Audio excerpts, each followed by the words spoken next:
Hello বন্ধুগণ, আমি কোয়েলি। আজ চলে এসেছি আমার বান্ধবীর রিসেপশনের ভিডিও নিয়ে। রিসেপশনে আমরা কী করেছি চলো ছোট্ট করে তোমার সাথে শেয়ার করি। তো আমরা রিসেপশনে যে কন্যাযাত্রীরা সবাই গেছিলাম বাসে করে, তখন আর সেভাবে ভিডিও করা হয়নি। আমি বিয়েবাড়ির সামনে এসেই আমি আর আমার বান্ধবী দুজনে মিলে একটু ভিডিও করে নিলাম।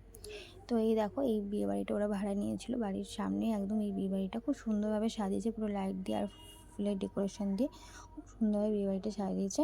এবার চলো ভেতরে যাওয়া যাক, দেখে ওদের দুজনে কেমন লাগছে। এই যে দাদা আর ডিমাম দুজনকেই খুব খুব সুন্দর লাগছে। মানে বিয়ের দিনে যেমন দুজনকে সুন্দর লাগলো, আর বউ ভাতের দিনও মানে রিসেপশনের দিনেও দুজনকে খুব সুন্দর লাগছিলো। এখানে ওরা ফটোশ্যুট করছিলো, তারপরে আমরা একটু ফটো তুলে নিয়েছিলাম। এখানে সব কন্যাযাত্রীর লোকেরাই আছে, আরও আদার্স যারা নিমন্ত্রিত ছিল তারা তো সবাই ছিল। আর ওখানে একটু স্টার্টার খেলাম। তো খাওয়া দাওয়া করে আমরা রাত্রিবেলা আর কি আবার ডিনারে চলে বসে গেছি ডিনার করতে। তো এই যে সবাই মিলে খেতে বসে গেছি। আর এই যে আমার হাতে মেনু কার্ডটা ছিল, তো মেনু কার্ডটা তোমাদের ভালো করে দেখে দিলাম যে কী কী খাওয়া দাওয়া করিয়েছে। আর এই যে সামনে ডিশ ছিল, বাট তখনও খাওয়ার সার্ভ করেনি। তো আমরা অপেক্ষা করছিলাম, বসেছিলাম, একটু গল্প টল্প করছিলো। তারপরে চলে এলো আস্তে আস্তে মেন কোর্স। সত্যি কথা বলতে বিয়ের দিন আমি সেভাবে খেতে পারিনি গরমের জন্য, কিন্তু রিসেপশনে আমি পেট পুরে একদম ভালোভাবে খেয়েছি।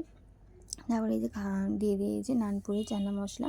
প্রত্যেকটা বিয়ের দিন যেমন রান্নার খাবারটা খুব ভালো ছিল, খাবারগুলো। আর বউ ভাতের দিনও সেম খুব ভালো খাওয়া দাওয়া ছিল। এই যে তারপরে দিয়েছিল ফিশ ফ্রাই, স্যালাড, আর তারপরে ছিল পোলাও আর মাটন। তারপর যেমন থাকে চাটনি, পাঁপড়, মিষ্টি, আইসক্রিম, সেগুলো তো ছিল। আর এখানে এই যে সবার একটু ফটোগুলো আমি একটু আপনাদের সাথে শেয়ার করে দিলাম। তো ভিডিওটা অনেকটাই ছোটো হয়েছে, প্লিজ তোমরা এটা ম্যানেজ করে নিও। আর ভিডিওটা কেমন লাগলো অবশ্যই কমেন্টে জানিও। আর ভিডিওটা ভালো লাগলে লাইক কমেন্ট করে দিও, শেয়ার করে দিও নতুন নতুন ভিডিও দেখার জন্য। বাই বাই, সবাই খুব ভালো থেকো।